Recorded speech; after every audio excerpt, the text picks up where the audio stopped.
is Joy News Prime.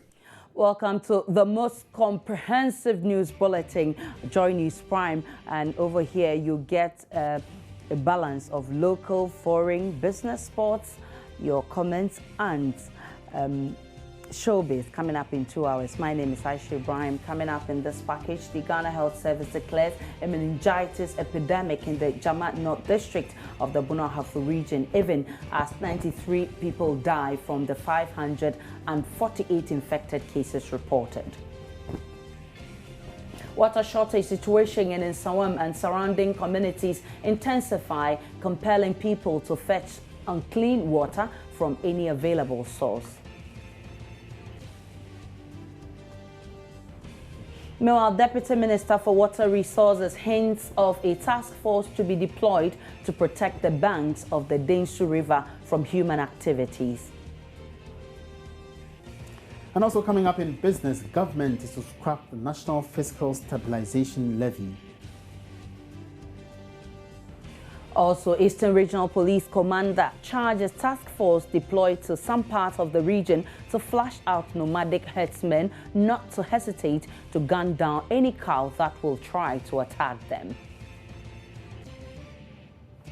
Don't forget, we're also available via the ABN channel 235. We'll bring you the details plus many more shortly.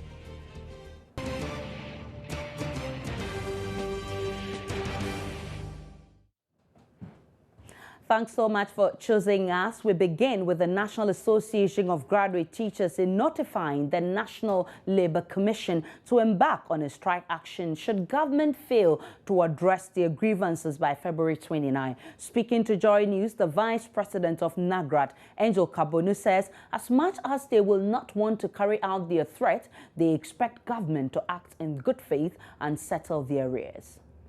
The teacher groups are asking for the payment of their salary arrears, and specifically the arrears are to do with recruitment arrears, promotion arrears, car maintenance allowance arrears, and also to do with transfer grant arrears. These are the specific arrears that the government entered in an agreement with us in November 2015, and we expected payment to commence in December 2015. But unfortunately, we are in February 2016 and payments have not been effected. Okay, so why a strike action? Have you gone through all the necessary procedures, and does it look as if this is the action that will bring you the best result? Why not resort to other forms, negotiations and all that? As a matter of fact, the agreement that was arrived at in November last year was as a result of threats of strike that started as far back as June 2015. And the Labour Commission directed that the Ministry of Finance and the Ghana Education Service take steps to pay. They failed to pay, so a strike became imminent in November. The Chief Executive of Fair Wages and Salaries Commission, Mr. Smith Graham, decided to call all the parties together, chaired the meeting, and then we had a roadmap for payment. Unfortunately, once again, the payments have not been effected. Okay, so this news came up today, and so far it's almost close of day. Have you heard anything from government or representatives of government? No, as I speak to you, we've not had any call from government. We've not had any presentation from government. I'm sure government itself is at its wit's end in how to solve the problem, because they know very well that they've reneged on the agreement that we have arrived at with them. So if you think government is at its wit's end, then obviously your strike action would not, bring any results, because they are at their wit's end. Yes, but then what it also means is that then my ability to also work as a teacher will also be brought to question, because then it also means that we all have gotten to a point where we will all be stuck in the mud. Okay, so now we are looking at a season where most final year students are preparing to take their final exams, BEC, WASI. We are looking at how the strike action would affect them. Is there not some sympathy coming from the teachers, or is it deliberate to use this timing just to pull the hands of government? Yes, if there is any question of sympathy, or if there is a question of unsympathetic posture, then we have to go back to government, because today is the 15th of February. And we are not saying that if you don't pay us tomorrow, we are going to go on strike. We've given out to the end of the month. And if people are desirous, if people are moved by it, they would have done what they have to do by the end of the month and start paying teachers. So if that is not done up to the 29th of February, then I don't think the teacher should be blamed. But the kids, they are preparing for their final exams. Doesn't that, tickle the teacher in you? You see, a demotivated teacher is more dangerous than no teacher at all. If a demotivated teacher is in front of the kids, one doubts what he or she is teaching those kids. So we are just calling for something simple. We are not calling for any new increase in salaries. We are not calling for any new allowances. All that we are saying is that the arrears due teachers who have worked, the arrears due teachers who have been promoted, the arrears due teachers who have had vehicles and use those vehicles for the interest of the Ghana Education Service, those arrears be paid to those teachers. That's all. Okay. The acting chief executive officer of the National Health Insurance Authority says his outfit is working closely with members of the Health Insurance Service Providers Association of Ghana who have reverted to the cash and carry system following unpaid arrears. The decision by HISPAC follows months of failed promises by the National Health Insurance Authority to offset the amount it owes the service providers. But speaking to Joy News, acting CEO Nathaniel Atu downplayed the industrial action and said the authority is working closely with HISPAC leadership and stakeholders to end the impasse. Done a lot. As a matter of fact, Ghana has scored a lot of firsts in financing healthcare on the continent. We can only keep doing better. We realize our shortfalls, and that's the reason why we started a process of reform to put things back on track and to make the experience of our population better.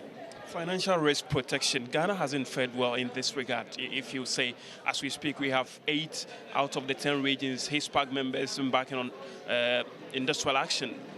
What do you say to that? Well, I think I will talk about the scale of that activity. We have quite a big majority of our providers providing service. But what HISPAC talks about is a general problem that we are dealing with. As a matter of fact, when we have issues, we engage our stakeholders. Last Friday, we talked to HISPAC and we discussed the issues at hand. Some of the issues are squarely within the ambit of the members of HISPAC to resolve, and that will make the experience better.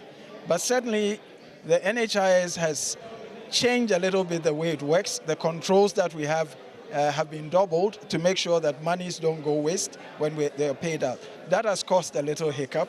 And we believe that this week and next week and the week after, we'll continue to pay providers so that they'll be able to provide services. But our engagement with HISPAC is that they are not going to cash and carry and that they'll provide services to our members. That is what is happening now to a large extent. Well, I'll tell you what, when providers engage the NHIS, they engage us on contractual basis. And the contractual basis is to provide services per the rules and regulations that exist. If there's a provider who resorts to cash and carry, then they are no more providing NHIS services. A person who provides NHIS services sticks to our tariffs and they stick to our medicines list. They also stick to our procedures for providing claims and also for providing services. Have we had challenges along the line? The answer is yes. We do recognize that. HISPAC and other associations, and they are not the only ones, we keep engaging with all of them. Last Friday, we talked to the pharmaceutical chamber, we talked to the private medical and dental practitioners, we also talked to the Christian Health Association of Ghana, we continually talk to Ghana Health Service, and we are working hard to make the situation come back to normal. Why do you owe so much? Owing is part of health insurance, whether in Ghana or elsewhere. The issue is the gap of the payments. And what it is that what we have was a technical issue. Currently, it is not because we don't have the money to pay. As I told you, we have changed our systems just a little bit to ensure that systems are efficient and also that we can guarantee that payments that we make are merited to be paid. We'll get over that soon and things will come back to normal. So how soon should we expect HISPAC members to resume full operations across the country? They are already operating, and I think my public affairs, my corporate affairs team will give you a joint statement that we have issued to that effect. It is a fact that we had an engagement and they understand the importance of providing services to members of the NHIS, and they are not going to stop. Let's still talk health because players in the health sector across the African continent have been challenged to find innovative ways of financing healthcare as part of effort to achieve the worldwide vision of universal healthcare. About 400 million people globally lack access to one or more essential health services, a situation that pushes them into poverty. Now, speaking at the opening session of the workshop, U.S. Ambassador to Ghana, Robert Jackson, says universal healthcare is a key step in eradicating poverty. Critical to the vision of Sustainable Development Goals agreed upon by world leaders in September last year is the achievement of universal health care. President Mahama, as part of effort to achieving the goal, formally launched the Sustainable Development Goals last Friday. As partners, the United States government has promised to support Ghana's cause. Speaking at the program, U.S. Ambassador to Ghana, Robert Jackson, said the U.S. government will do everything to support the government of Ghana in pursuit of achieving the goal. Ghana's National Health Insurance Scheme is one ambitious example. Established in 2003, the National Health Insurance Scheme currently covers 40% of the population. It has received wide recognition as a successful model for social protection and has significantly increased utilization of health services towards universal care. The U.S. government, through the U.S. Agency for International Development, collaborates closely with the National Health Insurance Agency to support its financial sustainability, increase enrollment, and improve effective coverage of quality health services. The Assistant Administrator for USAID, Ariel Pablo Mendez, said there is a lot players in the health sector could do to improve healthcare delivery. Ministers of health usually control the public financing for health. When in countries, half the sector has already become private because of surge of the demand for health services when the economies of countries grow. So what I mean is that ministers of health are ministers of the whole sector, including the private provision, and that by using regulatory capacity and by using financing schemes, they can manage the whole sector, even if they continue to provide some services that the private providers may not provide. The four-day workshop is also aimed at formalizing policies with lessons for achieving universal health care with focus on financial risk protection. Still on health, patients who visited the Wa Regional Hospital Monday morning were left to their fate as doctors and nurses there protest the appointment of a new medical superintendent. Joining us, Rafiq Salam reports that some nurses and doctors present at the health facility refused to attend to patients. Now, the doctors and nurses believe their preferred candidate, Dr. Anthony Fofie, who is a gynecologist at the hospital, has worked enough for that position. The health workers say they oppose the appointment of the head of the gynecology and obstetrics at the Tamale Teaching Hospital, Dr. Barima Ganda, as the medical superintendent of the hospital. Looking at the Upper West Regional Hospital from afar, one will think that all is well, but it is not the case when one gets closer. There are notices posted at the doors and entrances of all wards of the hospital.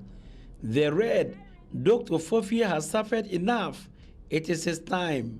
My dear clients, patients, the hospital is shut down. Dr. Ganda is an opportunist, and all nurses go back home. No work until further notice." The notices are about the appointment of a new medical superintendent for the hospital. A couple of weeks ago, head of the gynecology and obstetric unit of the Tamale Teaching Hospital, Dr. Barima Ganda, was appointed as the new medical superintendent of the hospital over Dr. Chris Opoku Fofie, a man nurses and doctors describe here as one of their own. According to the nurses and doctors, Dr. Fofie, for close to a decade, has sacrificed a lot for the hospital and knows the challenges of the hospital better than any new person appointed.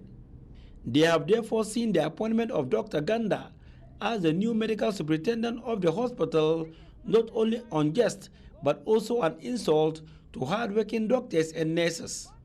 The doctors and nurses who are leadless have no option than to lay down their tools. There's no single nurse at the outpatient department to attend to the over dozen of patients here. The patients are abandoned and left either to lie or sit akimbo amidst pain. Two of the patients, a teacher, Fadilata Yusuf, and a student, Dachia Solomon, shared their frustration with Joy News. When I came, I went and to pick my folder. So after that, they told me that the nurses are not working. I said, why? They told me that and they don't have anything to tell me until they hear something from above. I said, how? So even I called one doctor and then told him about the situation. He said I should just give the phone to any of the nurses. So when I give the phone, the nurses told me that they did not talk to anybody on my phone. In fact, I'm so hurt. I'm just hurt. So assuming I was in a dying point by now, I'll have been died by now. On Friday that I came to the hospital, they asked me that I should come here today for the doctor to take me whatever you want. So I will be patient for this hospital. And today I came here. When I came here, I picked the folder. Then after that, they came and said that the doctors are not working.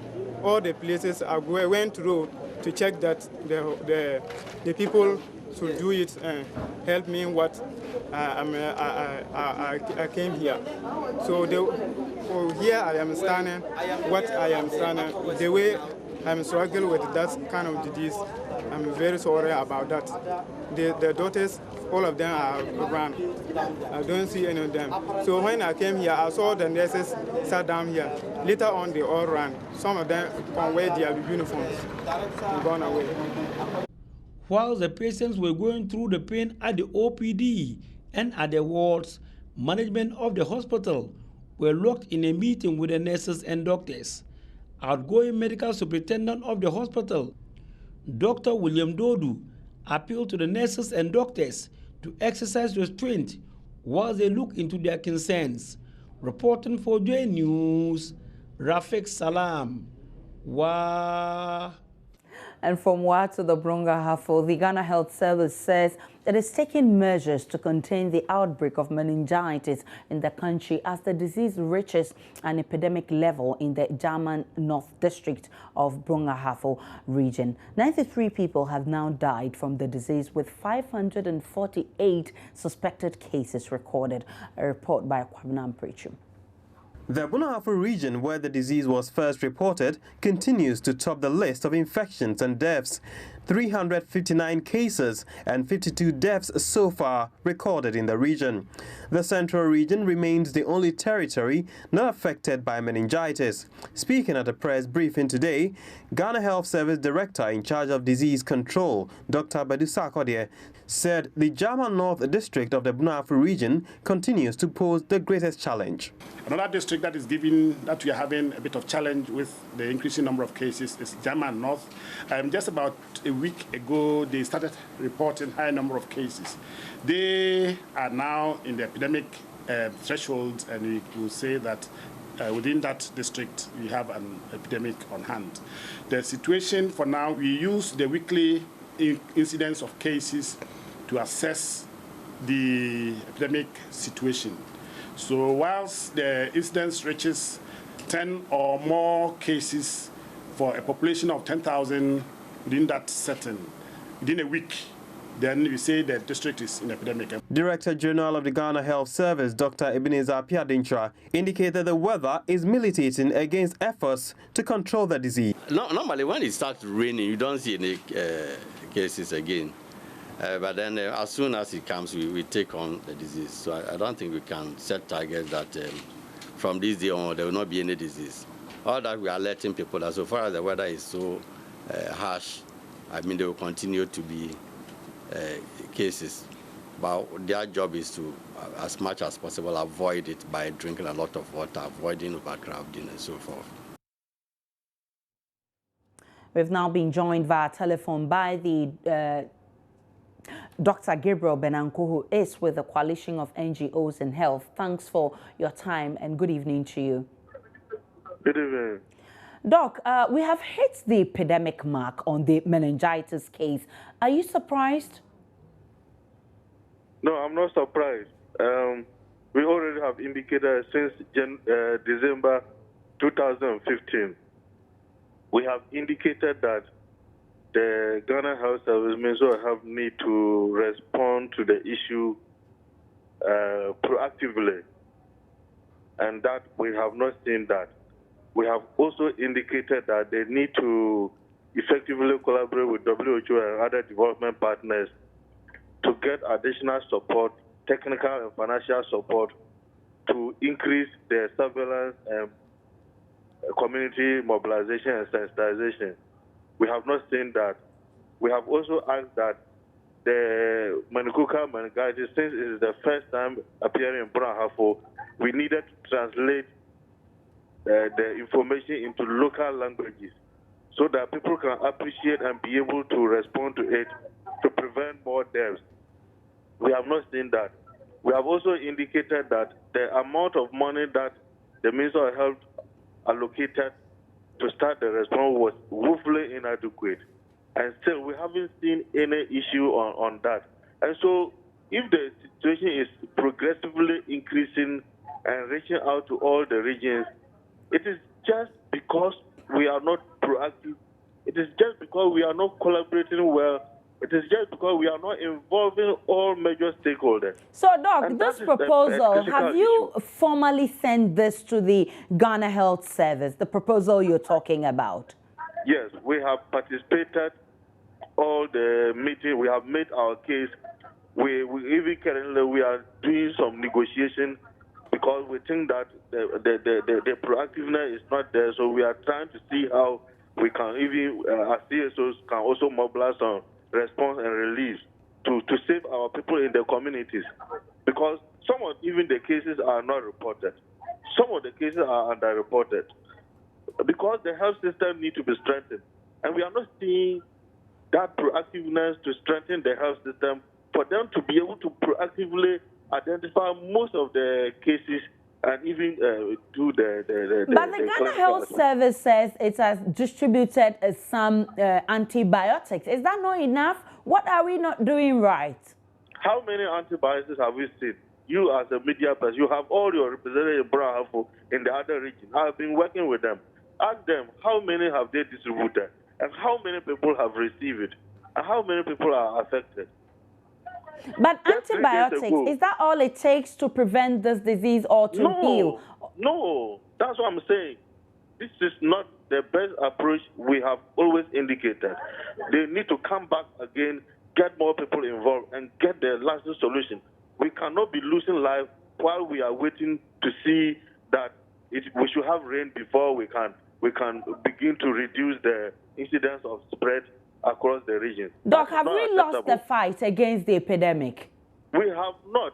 That's why we continue with your platform. We continue to still remind government. We are aware that they are not doing well and they must do well.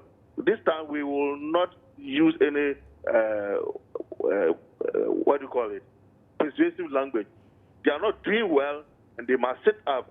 The Minister of Health must be able to make a very clear accountability statement to Ghanaians about why they are not able to scale up the interventions to ensure that people have access to information so that we can minimize the spread across. But if I can understand what you're saying, are you saying that there is hope? How?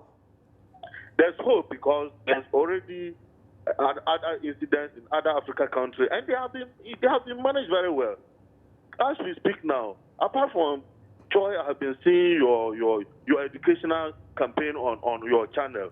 Have you seen a conscious effort of government coming out with educational materials on national television and other platforms? Have you seen that? We have not. Even if they are, how many people have access to that? We need to have multi-sectoral approach in dealing with the matter. So as we hit epidemic, what next for us? Well, WHO is here to advise all of us. But what I know is that once WHO guidelines are used, the government of Ghana must, as a matter of urgency, get additional funding to address the situation, both clinical and educationally, so that the public health and the clinical aspect are addressed simultaneously. Well, many thanks to you. Dr. Gabriel Benanko is the president of Coalition of NGOs in Health. We'll take a break on Joy News Prime. We'll be back with more.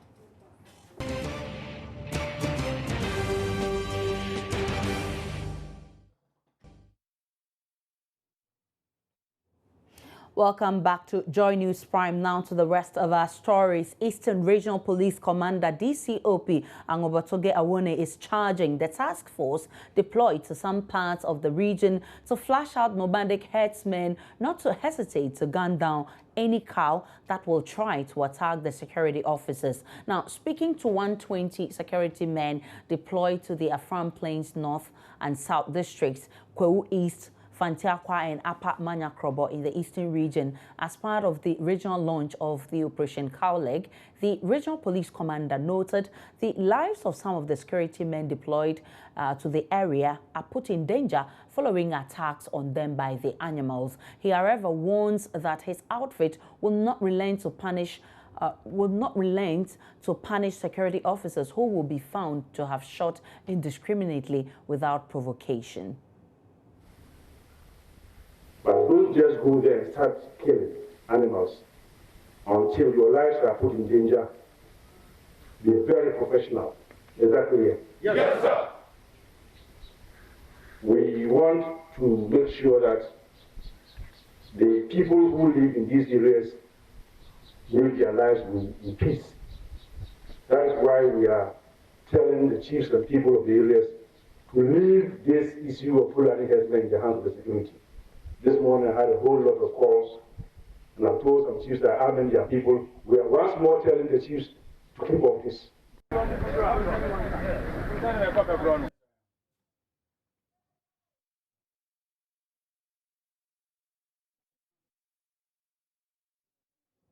We'll be back with the business segment.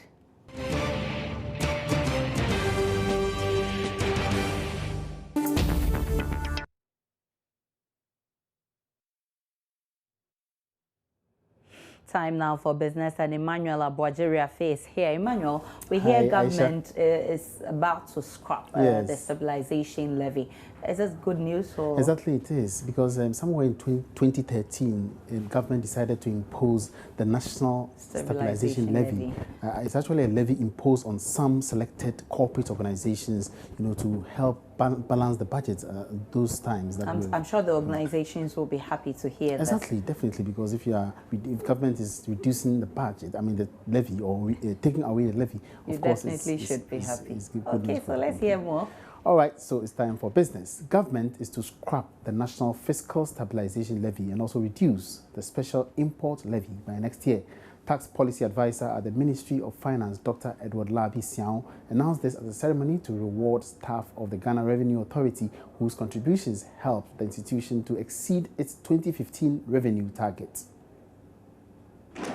About 30 workers were awarded for their outstanding roles in achieving the 2015 revenue target. The Ghana Revenue Authority exceeded its revenue target of 22 billion Ghana cedis for 2015, despite earlier fears due to the June 3 flood disaster that affected many businesses. GRA boss George Blankson attributed the successes chalked over the years to the commitment of the staff. The year past also saw the takeover of the valuation, classification, and risk management functions of the Customs Division.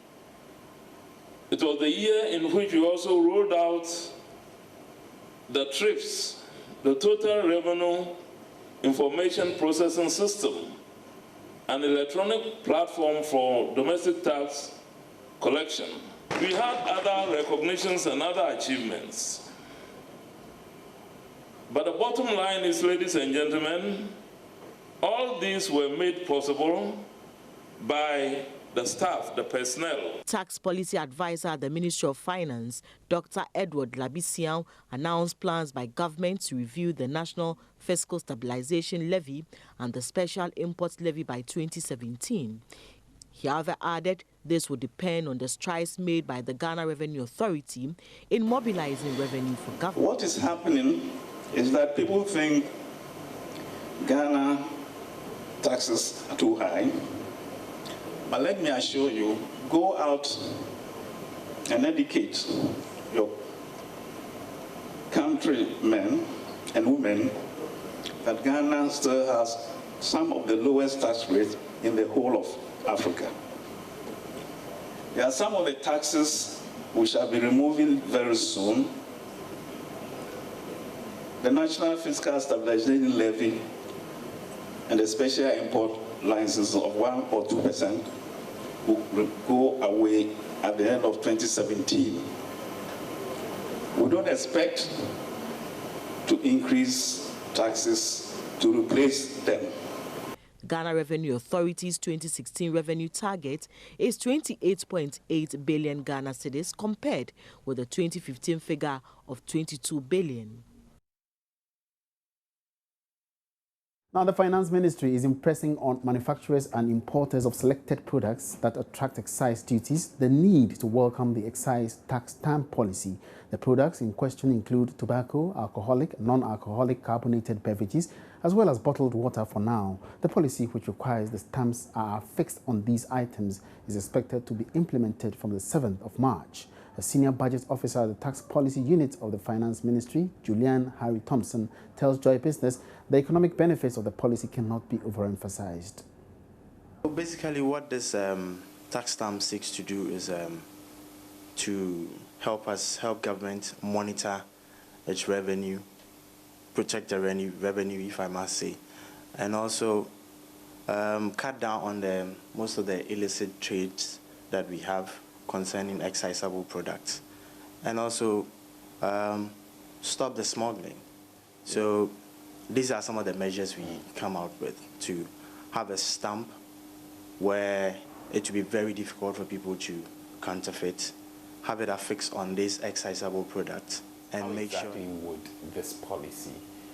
If a company like, I don't want to mention any company's name, but if a company producing let's say beer, produces about 10,000 bottles and pays revenue on it, you have the stamp, you know that a company buys about 10,000 stamp from you, and at the end of the day, government is expecting 10,000 equivalent revenue from that aspect. It makes enforcement and compliance very easy. It makes monitoring also very easy to do. You don't need to, no, companies do not have the leeway to send products in the market without the stamps on it, because every product in the market, you know that you need a stamp on it. And once you have a stamp on it, you know it has been accounted for in one way or the other. Meanwhile, Importers Association is kicking against the introduction of the tax stamp policy. The Executive Secretary of the Importers and Exporters Association, Samson Asaki, spoke earlier on Business Live. No logic, Mr. Wife, it's no logic in the sense that you can place an order today and tomorrow something crop up and the importer wants to change their mind. What about that? Haven't you seen that you've gone to the market to buy a product and within the 2 of an hour you change your mind? Now, if you have purchased the tax stamp and supplied and sent it out there to your supplier, they have to stop their production because your country is implementing tax stamp. So they will have to load it and produce separately for you. In case you change of mind, what happens? Who makes the losses? Would government go ahead to pay and follow those products and sell for government? No. The answer, we have the government agencies working in the port. We have the Ghana Standards Authority. What are their duties? What are we paying them for? We have the Food and Drugs Authority in the port. What are their duties? What are we paying them for? We have the National Security. What are they there for? We have the BNI. What are they there at the port working for? We have the hub, even the hub authority. I mean, it is not completely not true. I think someone must come back to tell me a better math, but not this math. I'm not going to take this math. Still in business, commercial banks continue to make good on their promise to reward customers who emerge winners in their marketing promotions as a way of encouraging savings among individuals. The latest is Bank of Africa, which has rewarded customers who participated in its season of giving promotion between October 2015 and January 2016. Vincent Itase is Deputy Managing Director, Risk and Control at the Bank of Africa. Competition here in Ghana is very tough. And so a bank cannot just say, okay, the inflation is rising, so I will rise everything. So we have to take into consideration the competition. Our specific approach is to reward all the customers who have been able to provide us new deposits and not have some kind of lottery and disappoint some customers who will bring us millions and at the end will receive nothing. So all our customers are receiving something as they are respecting the limit of the scheme. So it's now time to take a look at the stock market, and as usual, John has joined me here to tell us more. John, how did the market begin? It's a fresh week. Exactly, fresh week and a Monday as such. But I think, a lot of we are in the first quarter, and this is the middle of the first quarter. We're in February, and a lot of financial statements are, beginning to come out. That is compelling some investors to actually look at the market critically. So it's actually enhancing the image and, of course, values of some companies. We're seeing a lot of liquidity on the market currently all these days. So, that brought the market to almost about 83,355 in terms of volume, as against 70,000 last Friday. And then at a total value of about 255 as against 120. But the interesting thing is some two key equities or shares on the market really did lose, which impacted on the total market capitalization. So if you saw the capitalization, it dropped.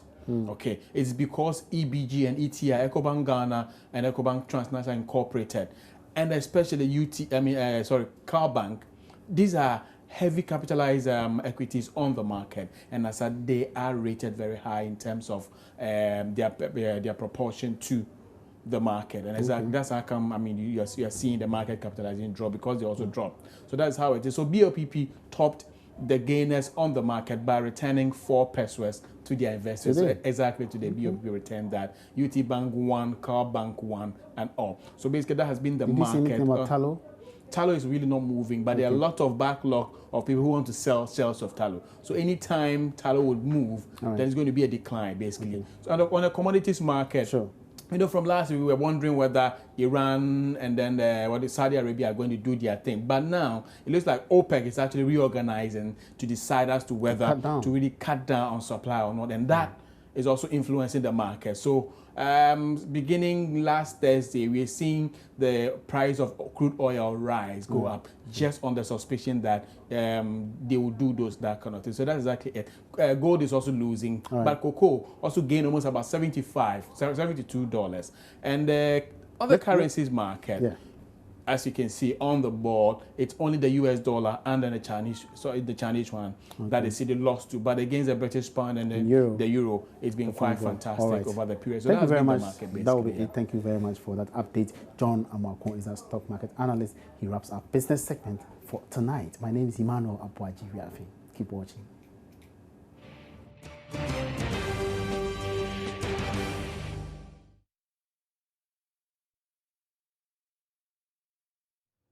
Welcome back to Joy News Prime. Now, most health facilities in Nsawam-Edwejure in the eastern region have resorted to the services of water tankers for their daily operations. The facilities spend at least 90 cedis daily for water supply, even though government has announced that some public institutions are to benefit from free daily water supply.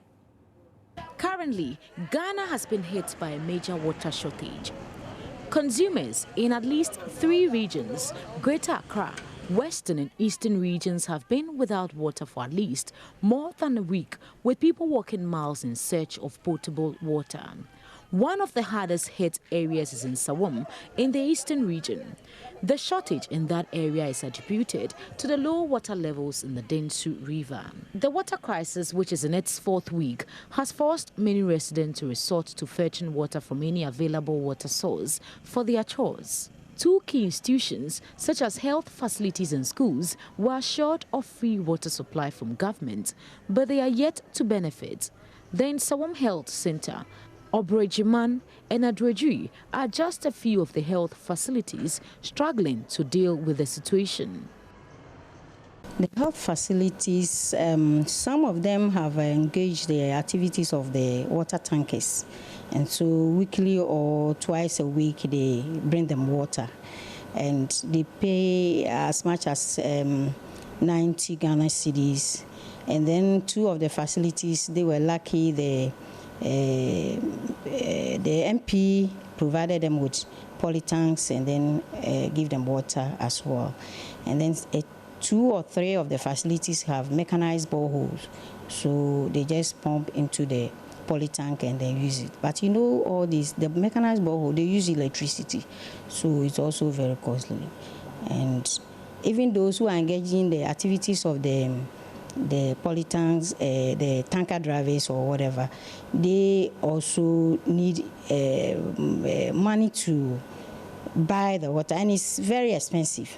The Nsawam Health Directorate is also expected to hold an epidemic management meeting as a measure to address a possible outbreak of cholera in the region. Nsawam Adwaji, as a municipality, is known to be cholera zone, and for almost every year we record an outbreak.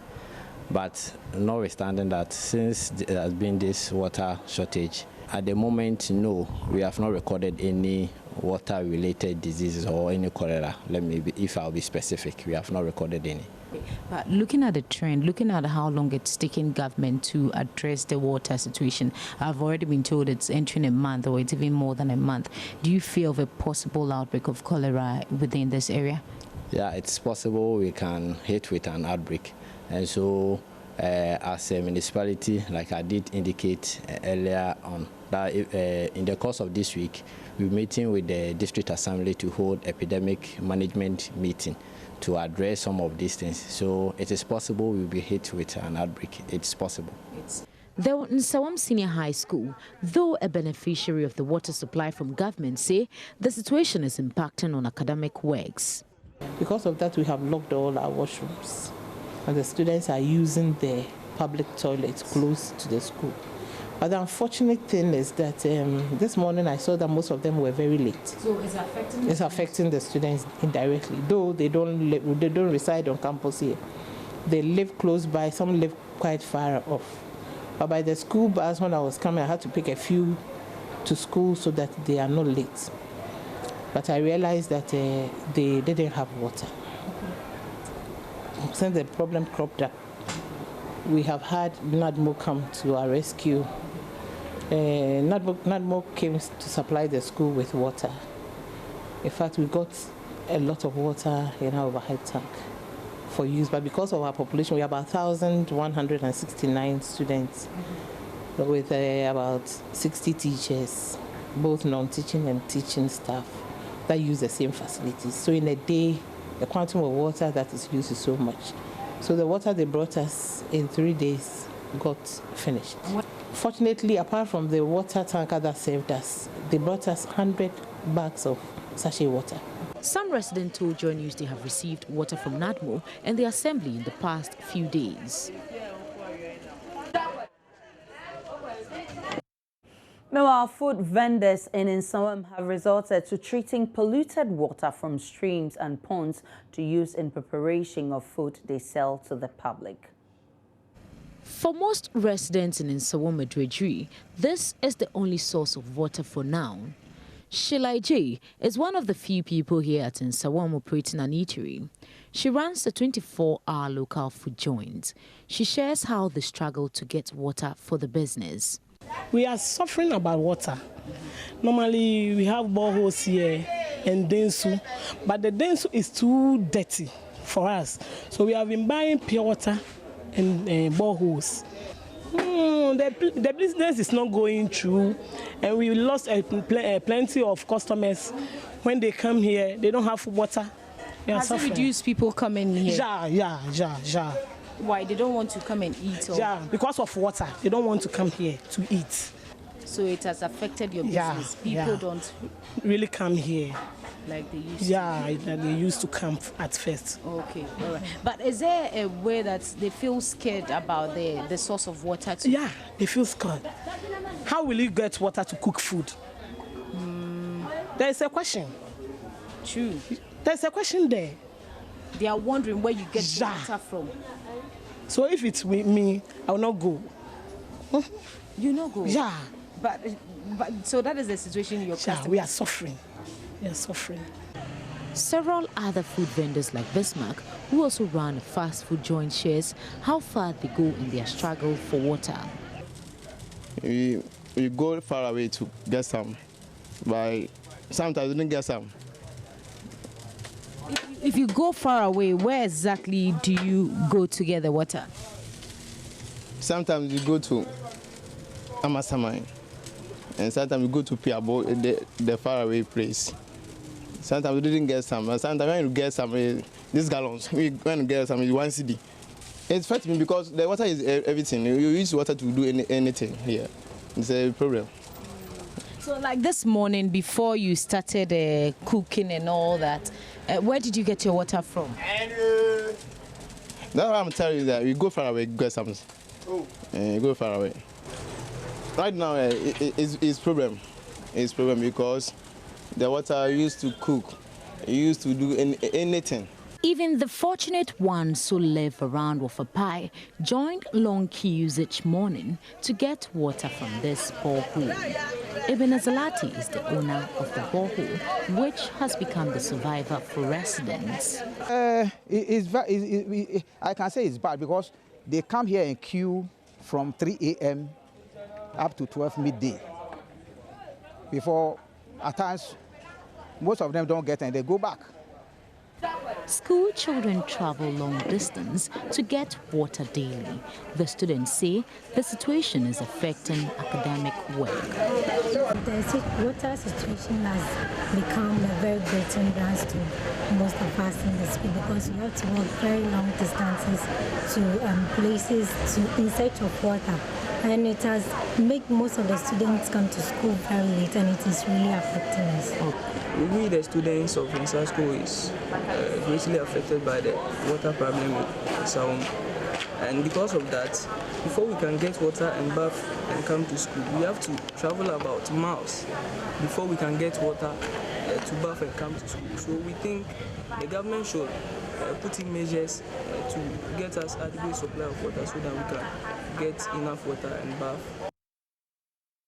Meanwhile, the Water Resources Ministry is considering deploying security personnel to the banks of the Densu River near Nsawam to protect it from encroachment. Thus, the ministry hopes will help stop the silting of the water body, a key cause of reduced water levels. Now, the Ghana Water Company attributes the reduced level and the drying up of the major water bodies to human activities around it. Deputy Water Resources Minister Samuel Yao Edusei says the ministry is working hard to fix the problem. I think we came out with a national buffer policy. I mean, where you have to reserve the buffer zones. You know, it was launched somewhere last 2 years or so. You know, where we have to preserve about some meters away from the river. I mean, about 30 meters, depending on the size of the river and all that. So if you have to reserve 30 meters by not undertaking any human activities, farming or any other thing, then you have to preserve the river or the water body that we can use to, you can use as a raw material to feed any treatment plants, so that you can use it to produce potable water for people to drink. When we go to Wija, we had those challenges. And then we managed to liaise with the national security or the security agencies. So when we go to Wija, we have the police and the military there. And the presence of the military and the police there has been successful because the people are no more coming to do the fishing, and then some of them even come there, relax and all that, you know. So with the security men on ground, and we've been able to ward off some of these guys. We see same in Nsawam, for example, because like the Nsawam situation is quite critical now. That is what Water Resource Commission is considering. You know, most of the identified areas, because this one has become successful. So we are going to replicate that across the country to ward off people from entering into the buffer zone so that we have enough water all the time to supply water for the people. So that's in the Insawam example, for example, what form would such an enforcement take, similar to the Wager one possibly? Well, in Insawam we have the Densu River, so we identify the potential areas that people have been undertaking the farming activities, and then you let the patrol, the police or the security men to patrol there just to ward off the people, and then they won't come there. So on that one, that is what we're going to do. But then the situation that we have in Insawam, some of the long-term measures that we want to put in place is to ensure we construct off-river reservoir. Off-river reservoir, let's say you can construct 500 million gallons per day reservoir. So you'll be able to store 500 million gallons of water capacity. 500 million gallons of water capacity reservoir. So in times of this, you can use them as a source of raw material to be treated for the people. We are doing that in Konongo, we've done that we are doing that in Akimoda. So that is what we are also considering and trying to do across. We'll be back with the international news. Now time to recap stories making headlines, and the Ghana Health Service declares a meningitis epidemic in the Daman North District of the Brong-Ahafo region, even as the 93 people die from the 548 infected cases reported. Water shortage situation in Insawam and surrounding communities intensify, compelling people to fetch unclean water from any available source. Meanwhile, Deputy Minister for Water Resources hints of a task force to be deployed to protect the banks of the Densu River from human activities.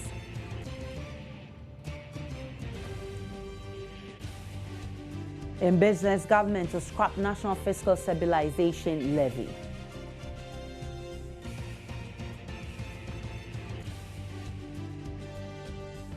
Also, Eastern Regional Police Commander charges task force deployed to some parts of the region to flush out nomadic herdsmen not to hesitate to gun down any cow that will try to attack them.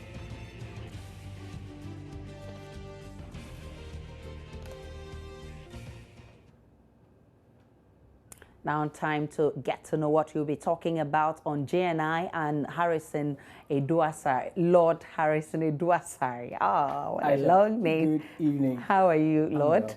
Hope you're well as So well. what are we talking about? Well, research has shown that a lack of access to legal materials and reports is to blame for the many human rights abuses in the country. Now, although there are several laws governing the country, I can vouch that just a handful of people are aware of them, not to talk of having access. Well, a project to make the laws available to you online is underway. Now, would you go online just to read the laws of the country? Actually, I don't go because I don't have time. Sometimes by the time I'll close from work, I'm tired, so I don't have chance getting to internet and all those things. Should folks be allowed to have intimate friends, trusting that they will not cross the line? They are already doing it, even in Ghana right here. Yes. When I return a little over 30 minutes from now, I'll give you the details of the aforementioned stories as well as your comments on our social media platforms. Don't forget the interactive segment is brought to you by Airtel. I am Lord Osei Asare. Please stay. Lord, be careful. You're crossing borders now. We'll be back with more. Well, let's go to the stories we have left. Research shows that lack of access to legal materials and reports is to blame for the many human rights abuses in Ghana. Though Parliament has passed several laws to govern all aspects of the society, studies show that a large number of the Ghanaian society is unable to access details of these laws. Ranking member of the Legal and Constitutional Affairs Committee of Parliament, Jose Usu, says the development undermines the rule of law. According to the Ghana Legal Information Institute, many Ghanaians are unaware of the rights enshrined in the Constitution and several laws governing the nation. The development has been blamed on non-publication of such laws. The Assembly Press, which is a public institution charged with the responsibility of printing and publishing laws passed by Parliament, is presently unable to publish such materials electronically, thus denying many Ghanaians access to such information. To address the information gap, the Ghana Legal Information Institute, under the auspices of the African Legal Information Institute, was founded. The institute aims at granting free access to laws passed by the country electronically. At a workshop to brainstorm on the best way to make information available to the populace, co-founder of the institute, Obi Amwa, who is also chairman of Parliament's Subsidiary Committee on Legislation, said the move will grant Ghanaians free access to information. First, people need to have access to the free access.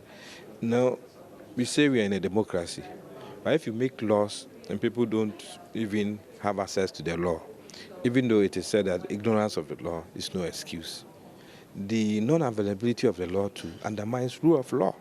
Participants are drawn from Liberia, Sierra Leone, and other West African countries under the facilitation of the University of Cape Town in South Africa and the University of Ghana Law School. They will, among other things, look at strategic support from stakeholders in the justice sector for input on laws in Ghana, among other topics. Ranking member on the Legal and Constitutional Affairs Committee of Parliament, Joe Osei, who opened the program, tells Joy News, an ignorant society is dangerous to the rule of law. I've known, for example, over the years, that the Ghana Bar Association set up a legal literacy foundation many years ago. It's costly, putting the information together, breaking it down, and disseminating it. How far can you go? But when through the efforts of this group and organization, every legal information, material, judgment, academic discussion is available on the net, then what is left is your desire. Dean of the University of Ghana Law School, Professor Kofi Kwashiga, is confident the project, if well implemented, will be beneficial to the country's legal system.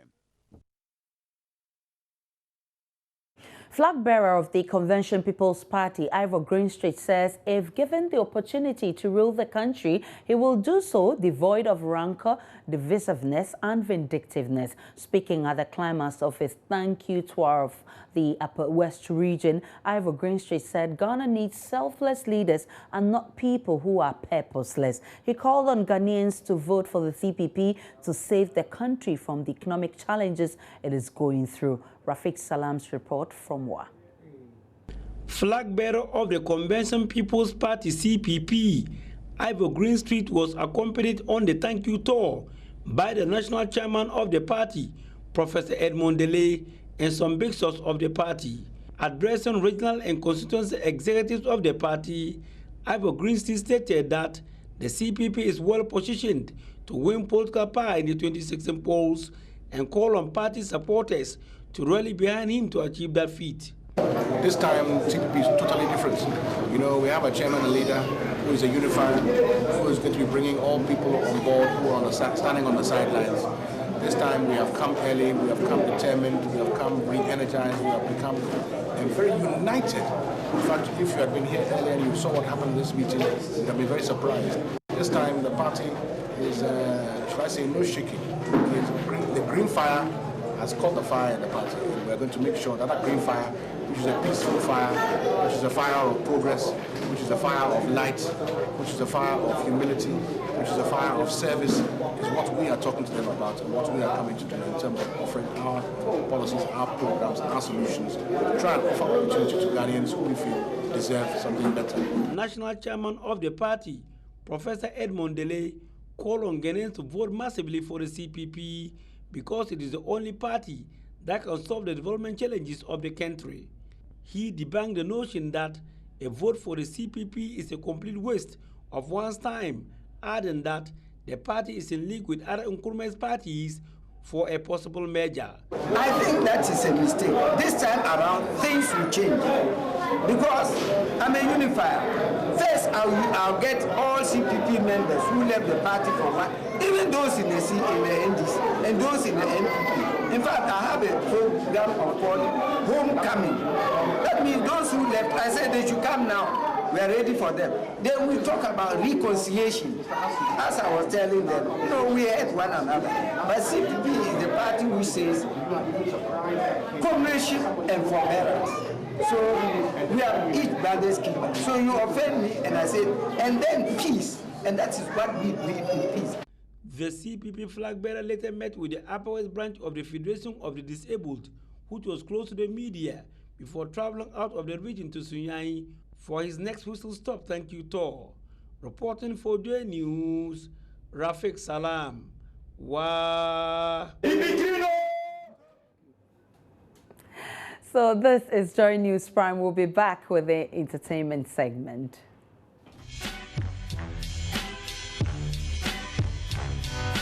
Entertainment news is brought. Time now for the entertainment segment. And if you see Miss G here, Yes, you know what's up. I'm good. How was your Valentine? It was good. It was great. Okay. I always celebrate it in a unique way. Tell me. You. I'll tell you later. Okay. But I hear about some proposal. Yes, there was a proposal over the weekend, and it was the Joy FM Valentine promotion. They call it the proposal. And at Oak Plaza on Saturday, what happened was that a gentleman by name Elikim, Stephen, was able to propose to his girlfriend, who's by name Elikim. Let's see what happened there.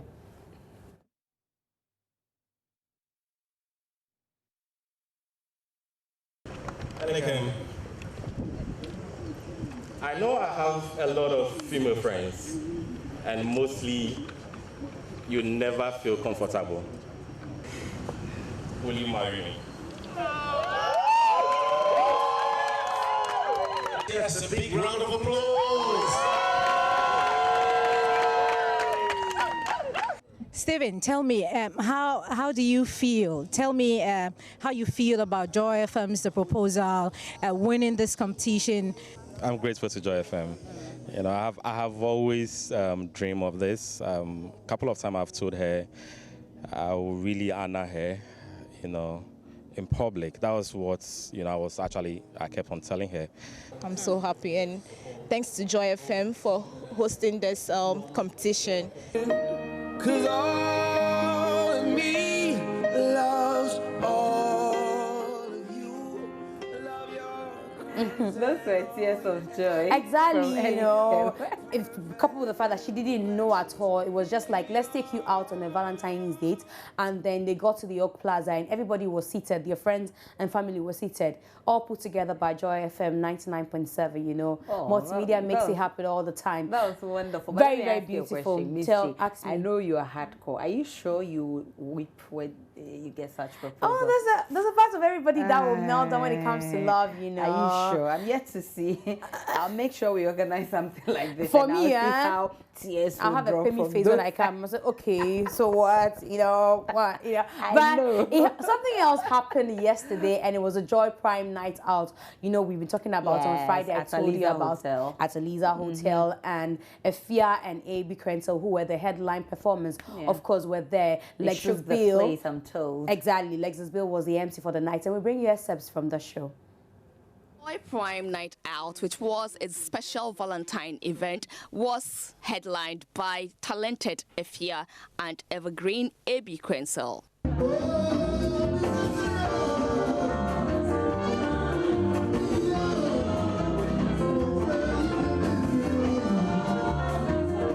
It's real, baby, I just wanna know if it's real, 'cause I'm falling in love.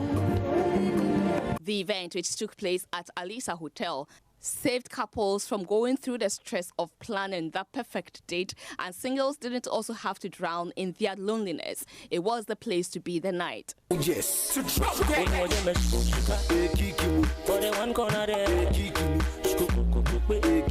Patrons at the event were treated to the chef's special buffet of delicious dishes, hilarious comedy from DKB, fashion, love renewal for couples, blind dates for singles, and amazing gifts for everyone. Joy Prime kicked off its Valentine season with Valentine Chronicles, which started from February 8 and ended on February 13 with a night out as a crowning. This was a TV show specially designed to ignite romance between soulmates and create the desire for others, the Valentine season. It was indeed a night full of love. Exactly. So a lot happened over the weekend, and still on the weekend, there's a concert called the F14 concert. Of course, it's in honor of the Valentine's Day. This time around, they couldn't have it on the 14th; they had it on the 13th. And the headline artist was Kobna Kobna. Now, Kobna Kobna didn't perform alone. Of course, he had some other people join him, and one of the persons who joined him perform was Ochiame Kwame. Okay. The fantastic thing about their performance was that they got to do Ochiame Kwame's Wara. That song was initially put together by Ochiame Kwame and Raquel. Okay. Now, there was some revelation during that night, and this is what I want you to see.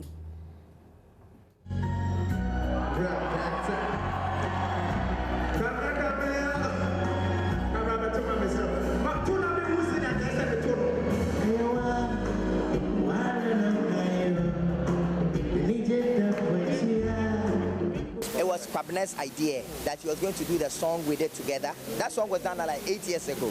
The song we did together, and then after that he loves Wara so much he wants to sing it. So I should shut up and let him show me how every time he hears it, he can hear his voice singing it better than how I did it.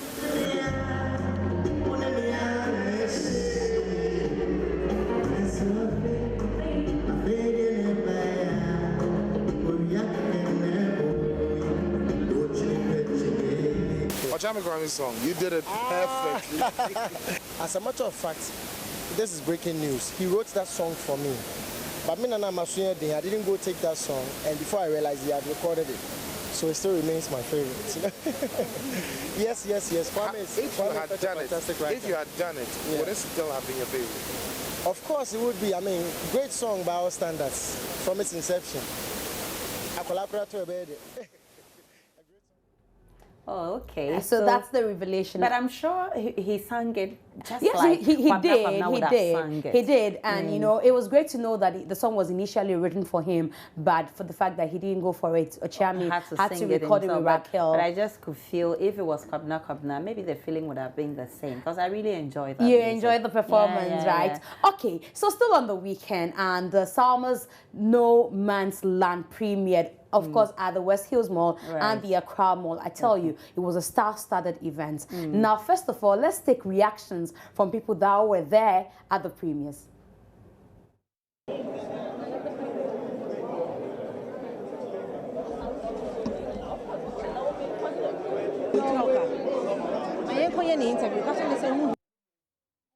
No Man's Land is preaching to everybody.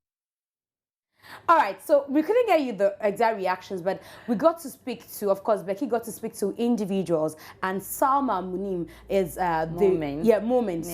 is the producer of the movie, and she's been talking about the fact that the movie preaches a lot of peace, and it's timely because this is an election year. Yeah, right.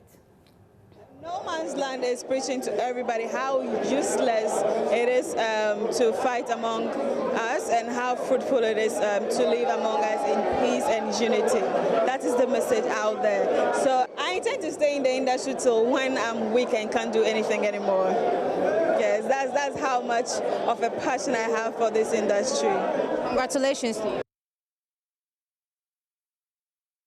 And of course, congratulations to her. But one person who was also at the premieres was Doris Sakite. How long ago did you find that woman? Very long. Exactly. So she played a character in this movie, and she's been talking about the lessons from the movie. Film that's made, there is a lesson to be learned. There's a message in there, you know. Much as it's entertainment, it's what's the word? Knowledge? Yeah, it's preaching something. It's about teaching, you know, how to better the nation, how to better oneself, how to better a people, any given people. And that's what No Man's Land is all about. There's no need for discrimination because we're all human and we all have the right to be here on this planet. Good to see her. Exactly, very good to see healthy. Now, another character in the movie No Man's Land is Wiela. It's her first, because you know Wiela is a singer. Yes. This is the first time she is acting. You know that previously in Shattered Life we saw Shatawale also acting. So it looks like there's a shift. You know, some musicians are venturing in movies. So, just like some actresses are going into exactly. Music. You know, it's a creative art industry, and so everybody's trying something. So long as it's creative. So now Wiela has been talking about the movie as well. And then at the end of the day, we're all, in need of peace. And this movie is really good for this year because it's an election year. And if you watch No Man's Land, you will think twice before you try anything funny. When I say anything funny, like taking a gun or something, let the elections be calm as possible because nobody wants war. We have only one Ghana. If anything happens, we're all going to die here. So No Man's Land is all about peace. So that's all the reactions from No Man's Land premiere over the weekend. But it will interest you to know that our story on Yaosiki going preaching has got a lot of international attention. Okay. Now, international gospel star Sonny Badu has agreed to actually take care of Yaosiki for some years. And that's a great relief for us here. So we are grateful to Sonny and we thank Joy News as well for broadcasting the story. Joy News gets results. Thank me too. Thank you for bringing that story out. I feel myself already. Well, thank you so much.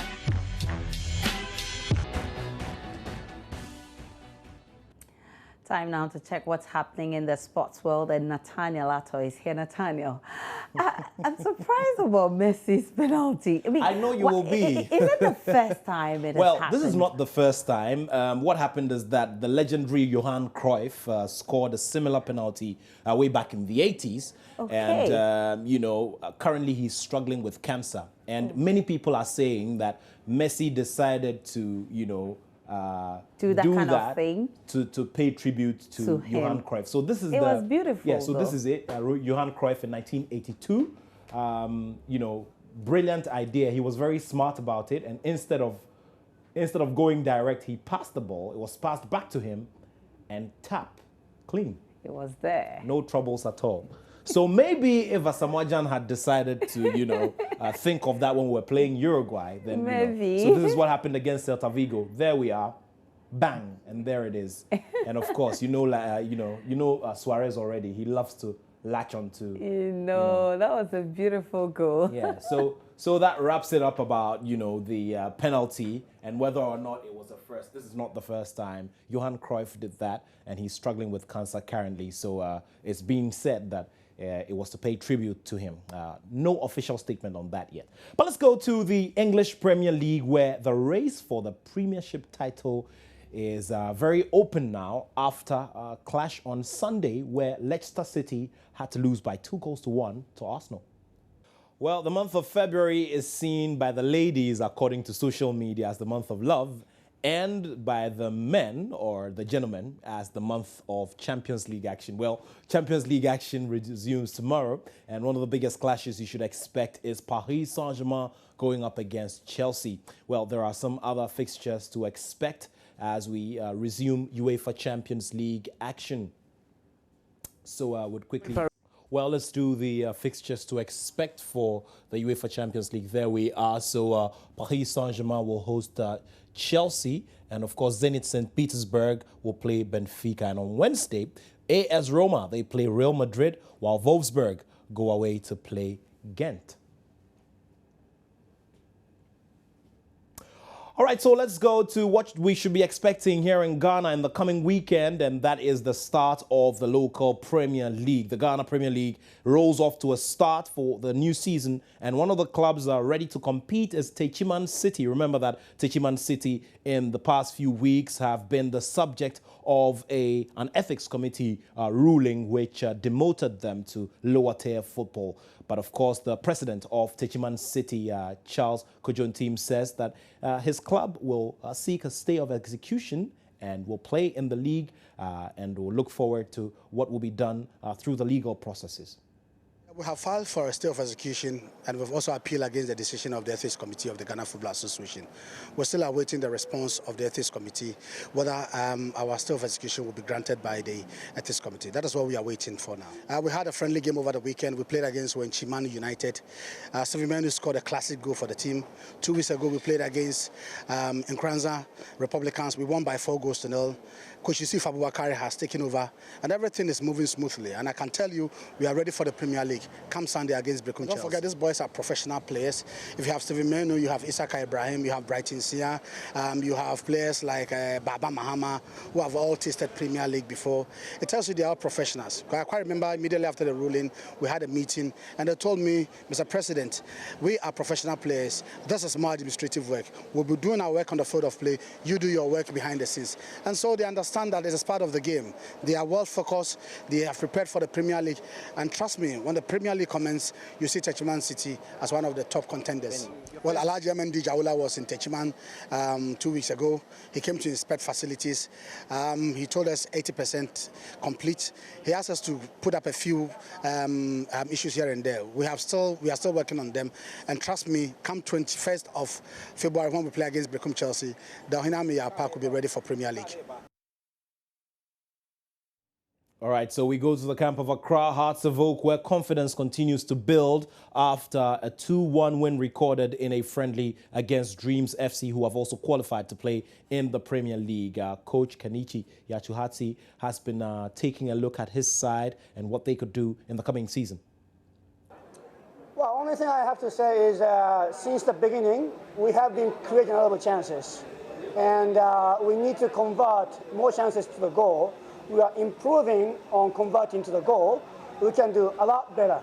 And we will try our best to do better and better each game, each training.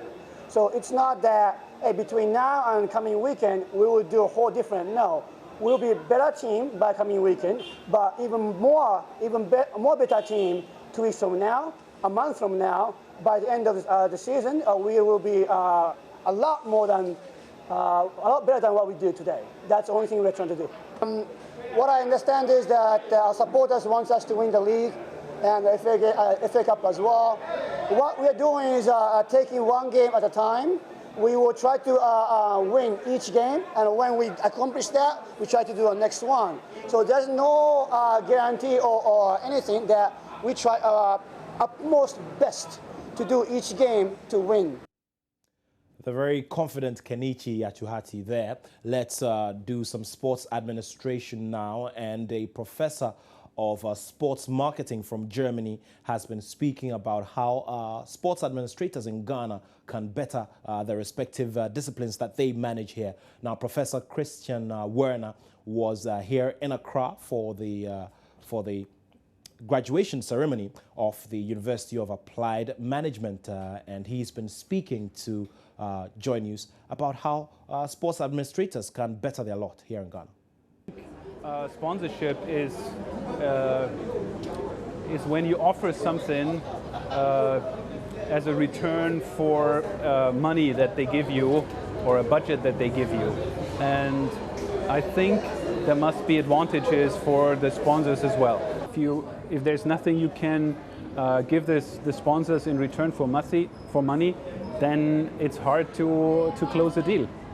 So you see that you have to develop both your capacities as a association, then your athletes. That's the most important, and then also the business side of your sport, of your discipline. If you attract a bigger audience, you can also have some revenues. You can think of merchandising, and of course it's much easier if you have well-known people, stars in your discipline, that you could see this over time. Favorite examples are like Boris Becker when he won Wimbledon for the first time. There was a big boom for tennis in Germany, and now we had a winner in Australia, and you see the boom again. So you have to build up your networks. You have to become more and more professional. Well, that's it for your sport. My name is Nathaniel Lato, and I have love for sport.